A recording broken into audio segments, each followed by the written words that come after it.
I was like, what is this? Next guy comes in, he's like 95, 97 out of the pen. I'm like, and I'm doing research. I'm like, oh my God, these guys are legit. Like, they all played affiliate ball. I didn't know anything about it. So that 6th year, velocity had ticked up. I had developed like a really good plus changeup, and Tracy's making calls for me. There's tons of scouts and this is the first time I've ever thrown out of the bullpen.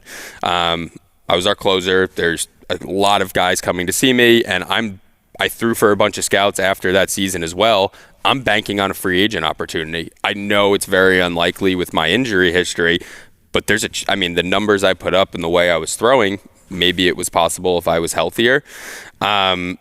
So I was like, I'm not done. Like, there's no way. I'm the best I've ever been on the mound right now. Like, I'm going to give something else a try for a few years.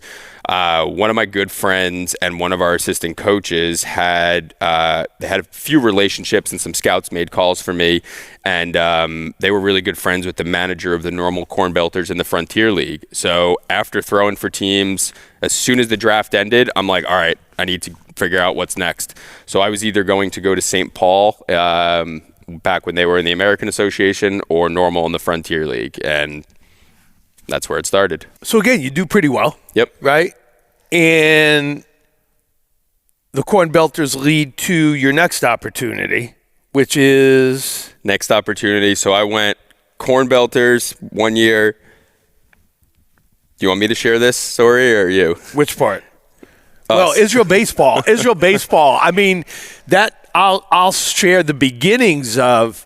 I get a call from a guy named Nate Moberg, who is the recruiting coordinator, assistant coach at University of Richmond. He goes, "Hey, Holtzy, we got this guy. He's from your area. He's Jewish, and I think he'd be really good for the team." And I go, "Okay, who is it?" And he tells me your name, and I honestly, I almost fall off my chair because, like anything else, you assume, right?